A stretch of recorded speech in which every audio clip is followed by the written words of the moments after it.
Hi, and welcome to Eye Openers. Thank you guys so much for joining us today because without you, I would kind of just be talking to myself. I kind of do that anyway sometimes, but it's more fun when the audience is here because we love to have your questions along the way. And really, these eye opening insights that we're going to uncover here are for you to take, implement into your business, and improve the way that you lead, the way that you run your business, and ultimately live your life. So, thank you so much for being here with me, Justin. How are you? I'm very excited to be here, and I'm very excited to talk about Colby and all sorts of other fun things. Awesome. Just what's a brief intro to what Colby is and those numbers down there by your name? Yep. So it's not your personality; it's how your brain takes action.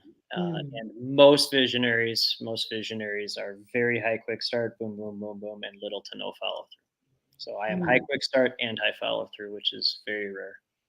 Okay, cool. So we'll get into what how different people's brains work and what things are optimal for what different types of roles you might have in an organization. Yeah. And maybe we'll even talk about our own numbers and where our strengths are and maybe where our challenges are. But first, before we do anything like that, I want to talk about what you're drinking.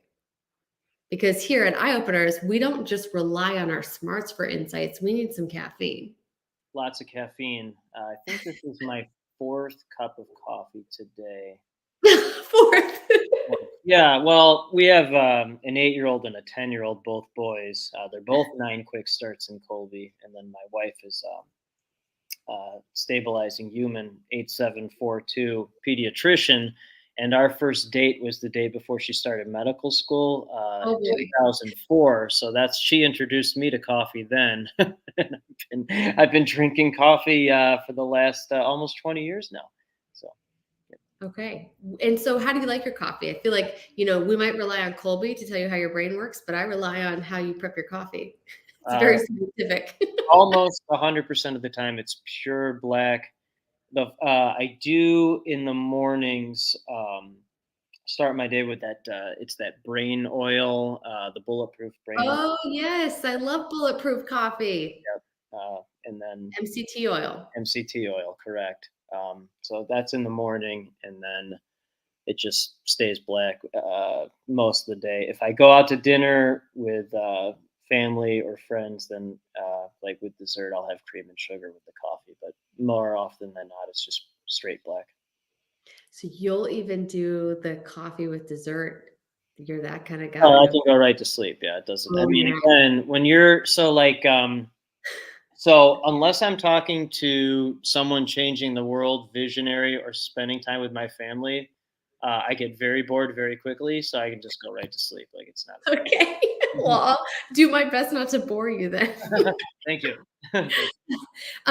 So what do you think then about, I mean, does that maybe that helps with your follow through? Like 4 cups of coffee?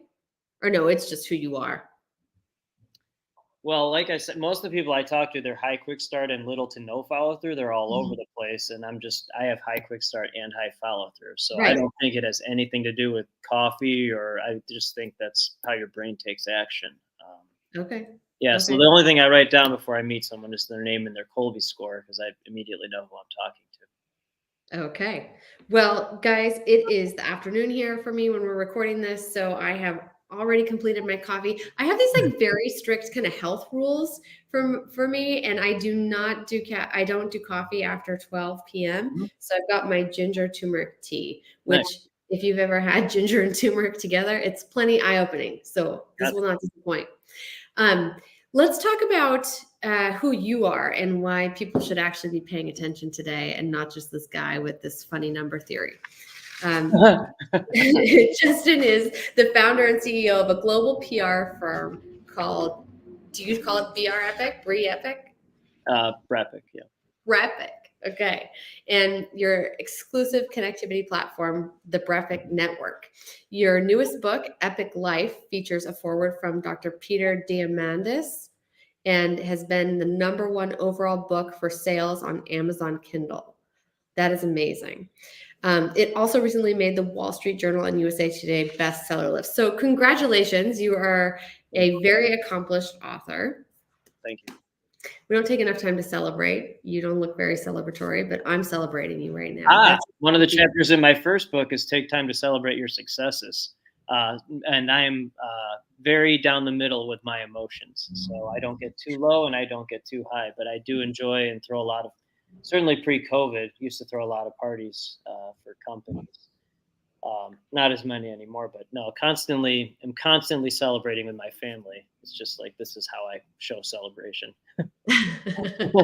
Yeah. Well, I'm glad to hear you're celebrating there somewhere. Tell me, a lot of people, this is just beyond them, how people get projects out like this, just doing, writing a book. What's your secret? That's an interesting question.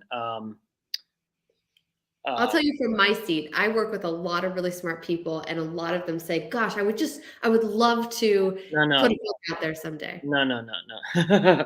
So all I do is talk. I don't talk to business owners, consultants, humans. All I do is talk to top entrepreneurs on planet. That's my whole day, and then spending time with my family. So the difference between entrepreneurs and humans, consultants, business owners is I haven't met one entrepreneur at the highest level that hasn't overcome at least one of the following four things. Most are two or three, and then I talked to a lot of all four. So the four things are bankruptcy or potential bankruptcy, two, depression, three, the highest level of anxiety that you can imagine, and four, likely and or possible traumatic experiences as a child or young adult. So humans, business owners, consultants, those are excuses. Entrepreneur, figure it out. So no, you just do it. So that's what separates.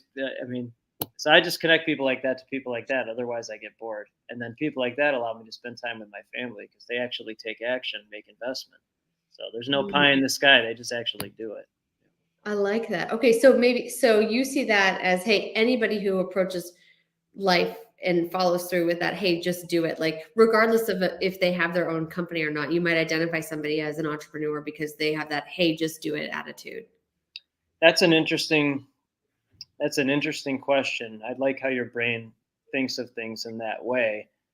I was an intrapreneur for 20 years as a journalist. I was an entrepreneur who happened to be a journalist, so I didn't even know this world existed. So I think you're correct. I just spend my time only talking to entrepreneurs. I don't talk to entrepreneurs or consultants. It's just all people changing the world. That's my whole day. Well, so I read your brief bio, right? But give us a few bullet points. How did you go from journalism to where you are today? Well, so most people, that's what separates entrepreneurs from everyone else. They just do it, right? So, journalist for 20 years, February 10th, 2017, had job salary cut in half. Tried to find a job, couldn't find a job. Incorporated April 16th, 2017, and that was 6 days after turning 40. With zero business background. Over the next 6 weeks, while working full time at half salary, I reached out to 5,000 people to find first 5 clients. So, found fifth client June 1st, resigned June 2nd, and then Robert Feeder. He at the time was the top media columnist in Chicago Midwest. He's since retired, but he did a story I started my own firm on June 5th. So that was just the start for his company. Most people can't do that because they're not born to be that person. So that was just the start for his company. Okay. So let's walk me through your thought process. Like, no, there's no thought. You do it. You just execute. So So my dad was 61 when I was born. 61. He was shot down multiple times in combat in World War II, many times without a parachute. Got back in the plane. So anyone who makes an excuse, that's not an entrepreneur. That's what's okay. So you're either someone who can get into a plane without a parachute, or you're not. That's entrepreneur life. It's those 4 things. So most people use overthinking to not execute. So true entrepreneur, they just execute. Tell me, okay, so let's talk about your entrepreneurial journey. So you founded Brepic. Yeah. What's in front of you right now? What are you looking at? So I love to use this platform and this podcast to help other entrepreneurs see, from your lens. They may be just 2 steps behind you. And it's so great to hear from other people about what their greatest challenges, what they're looking at right now. What do you see on the horizon for Brepic? I appreciate you asking that. So if you are born someone like this, which is rare, I'd say my firm's partnered with maybe 1 out of 1,000. So most people live in scarcity, so they think it's a small number. 1 out of 1,000. If there's 8 billion people, that's 8 million people. So 8 million. There's 8 million folks that actually do something, and then they help everyone else. So I just partner with the 0.1%. So the purpose of my life is to be a connecting superhero for every visionary, abundance, investment mindset entrepreneur, not business owner, not human, not consultant, or entrepreneur, and share their stories with the world, not their the.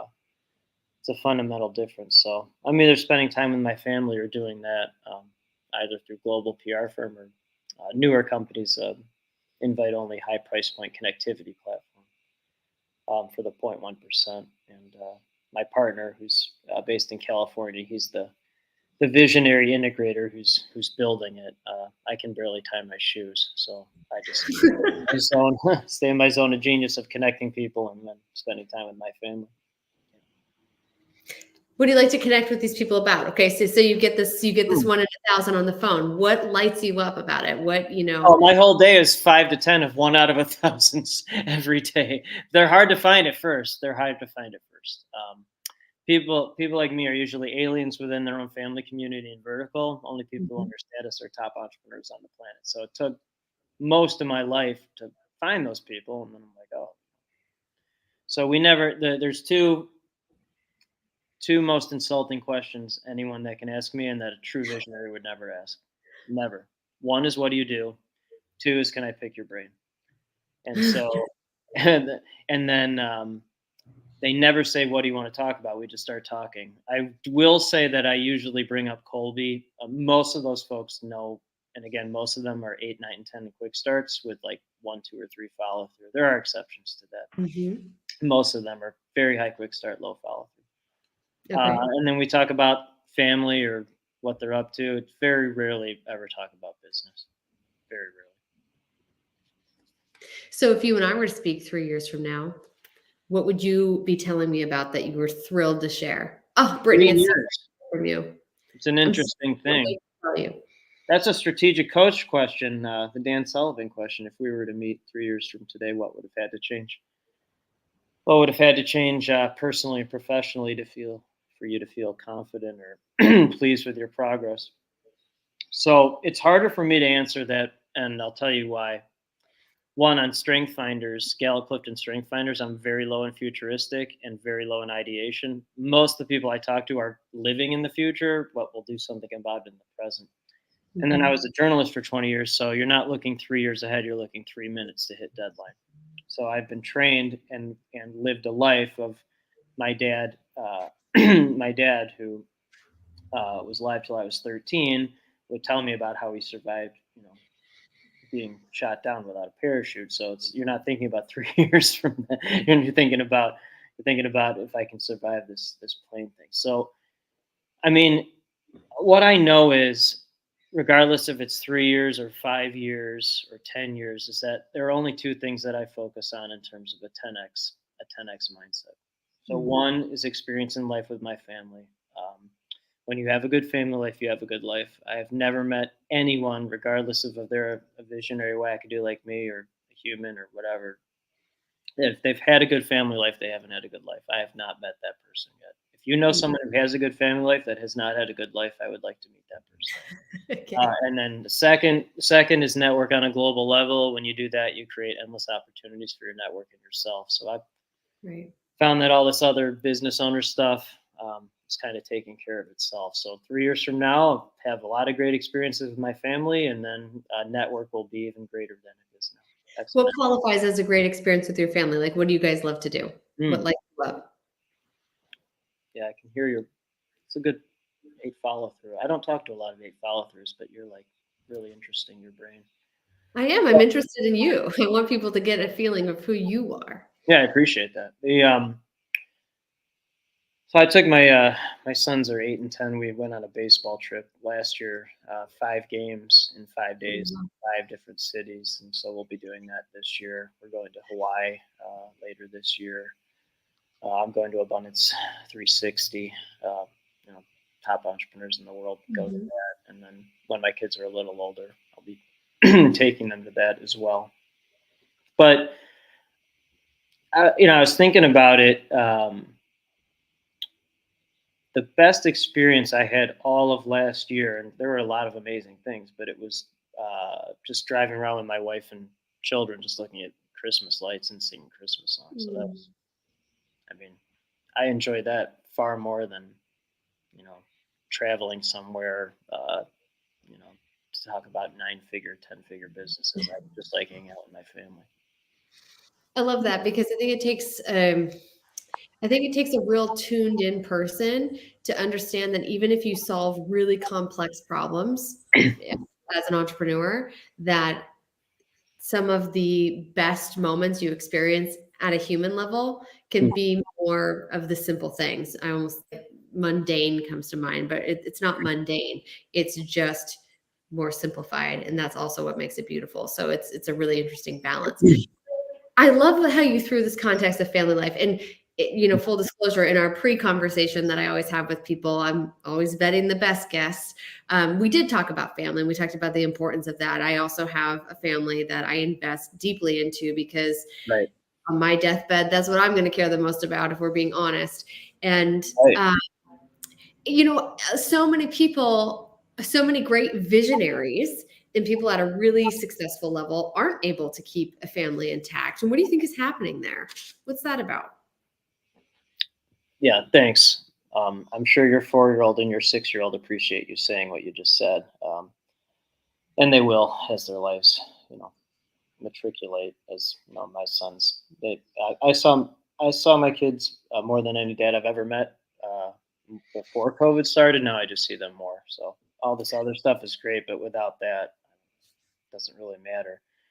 So again, those 4 things, entrepreneurs, no excuse, you figure it out. So entrepreneurs, again, not business owners, not consultants, not humans. Entrepreneurs, most damaged people, the most damaged with the best coping skills. The most, not talking about silver spoon.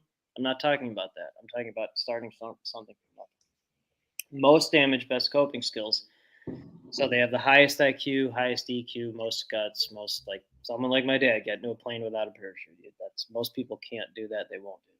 Okay. Mm-hmm. So that's, but people I talk to, all of them would do that. All of them.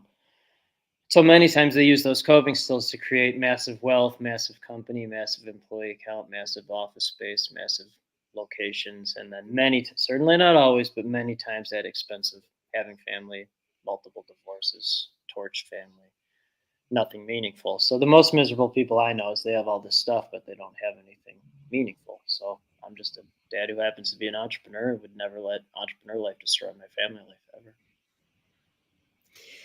But so what's missing from the people who get that and the people who light it on fire? What's the distinction? Well, there's many. The number one thing that I see, the number one thing, um, and there's many, but the number one thing that I see is people like me, certainly not always, but many times they marry stabilizing humans. And my wife's a pediatrician. If I hadn't married my wife, I definitely would have been one of those other people. But my wife said, you have to say thank you to people. You have to pick your children up at school. Don't say anything at parent-teacher conferences because that could go horribly wrong very quickly.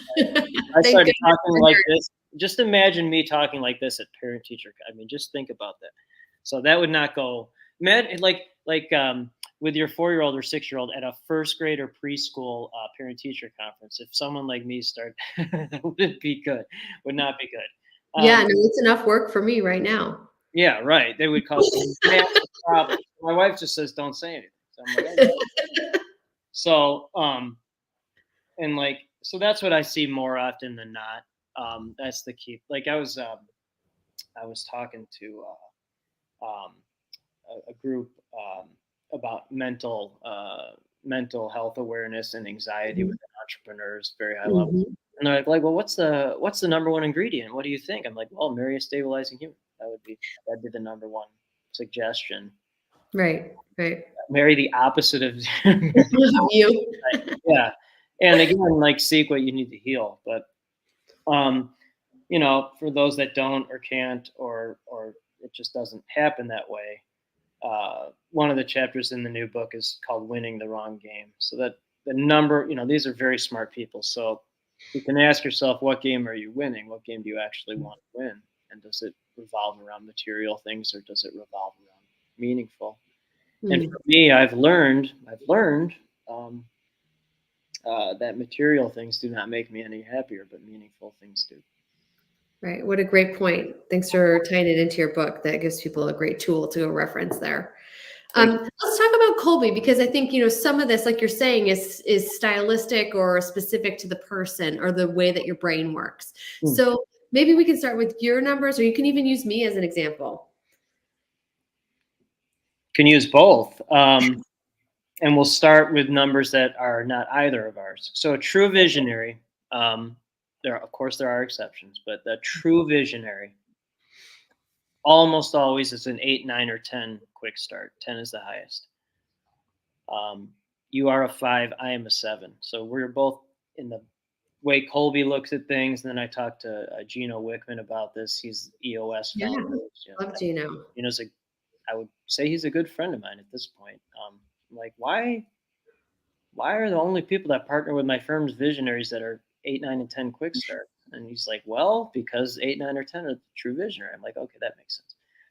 So every now and then, a 7 or under like us will become a visionary, but they have to have, again, this is from Gino and the head of Colby, Amy Brusky. They have to Mm, have incredibly high IQ and or EQ because they mm, can game the system. Because quick start is risk.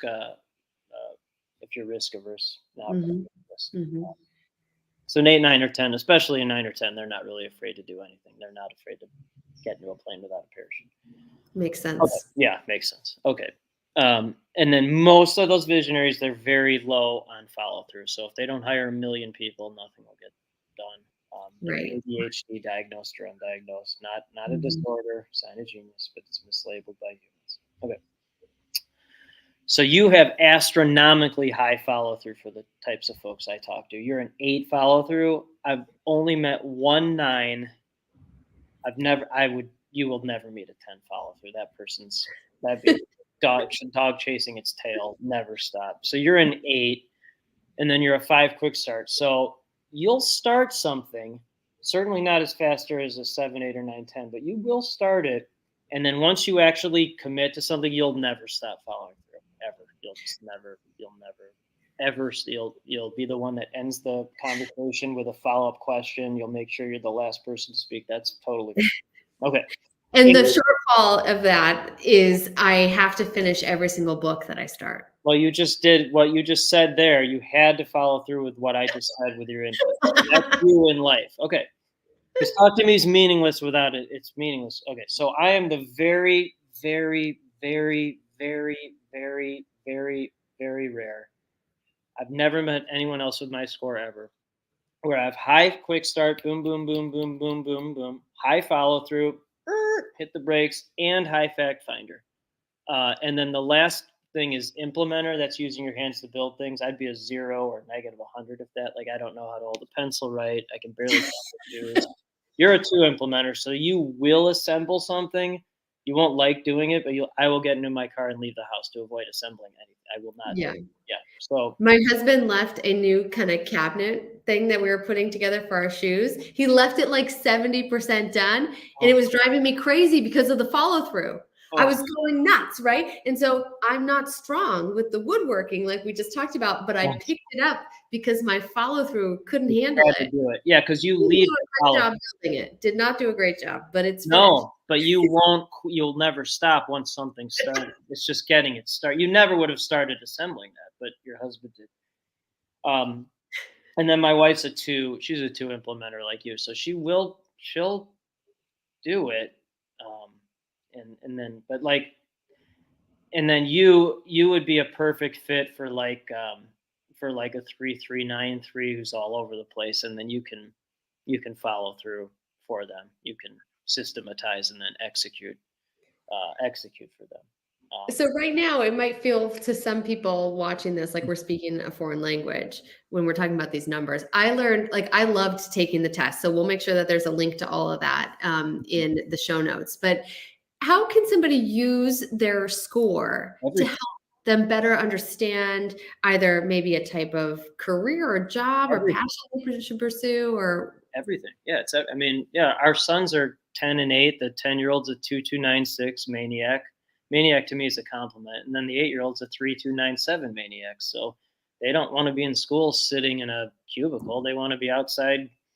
The 10-year-old's running 21-minute 5Ks, which that's insane for that's impressive. them. Yeah. Yeah, and then the 8-year-old jumping in front of soccer balls with his head. He's a great defender. So like that's what it isn't. I don't want to be in a classroom. Mhm. So that, yeah. So if you're someone like that, you're probably high quick start, low follow through, Mm. and then high implementer. But again, like my wife's an 8742 stabilizing human, and I'm an 8671 visionary maniac with follow through, which is very very rare. But like that's if you're a visionary, you want an integrate. You want someone to follow through for you. And then if you're like a 5555, that's like a perfect employee score because you can kind of do everything. Do Uh, you recommend people use this like in the hiring process or? oh God, yeah, that's what it's really made for. I mean, that's what Colby's really made for. I just use it to identify visionaries. And So you ask people to take it before you'll speak with them? well, 99% of the folks I talk to now have taken it because Oh. in most of my days talking to the world's top entrepreneurs, and then meet a lot of them through strategic coach and then Abundance 360 or Mhm, those type of mhm. things. So those people like that introduced me to people like that, and then almost all of them have taken Colby. Um, but if someone hasn't taken it, I ask them, um, and you're definitely the exception in a good way. But most of the folks, they're like 8, 9, or 10 quick starts. That's it. I feel so lucky that you took the time to speak with me, even though I'm not, technically a real visionary. Well, you have your IQ is probably very high, and your EQ is as well. And it's a super interesting thing. Um, like I'm a lifelong learner, and then I'm fascinated by people's brains. So like in almost 6 years as an entrepreneur, my firms have partnered with one person, only one, um, that I know of that's less than a 7 quick start. Um, but I'm fascinated to see if years 6 through 10, 10 through 20, that the under 7 quick starts where they make a decision. And Yep. then it'll be interesting because then the follow through it'll kick in. So it's like it's a fascinating journey of life, understanding like how people work, how they tick. I Yeah. mean, I'll just say the first almost 6 years, it's been all high quick start, almost all high quick start, lower follow through, Mm. almost. And so how can somebody, let's say they take their Colby, maybe they start using it as hiring in their business or whatever, but beyond like marrying a stabilizing human, which some people might be able to, and some people might have already chosen, how can they use this? Like, how have you used it to better learn about yourself or change what opportunities you seek out or whatever? Like, how have you used it?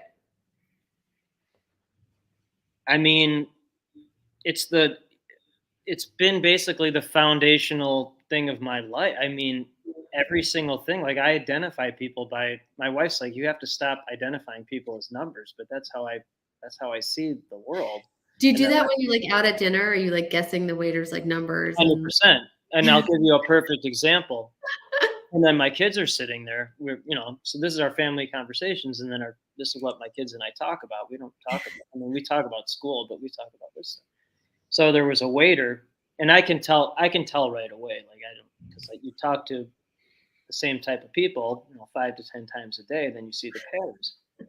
And so I was talking to a waiter, and he was all over the place. He was probably a 10 quick start, definitely a 9. So I've never met this person in my life, and I was saying, I'm like, oh, are you an entrepreneur? Because you can tell. And he's like, no, but my dad was. He had a million businesses, and I learned what not to do, how he destroyed our family. Mm, So I'd never met this person, but people like that always talk to me because I'm very interested.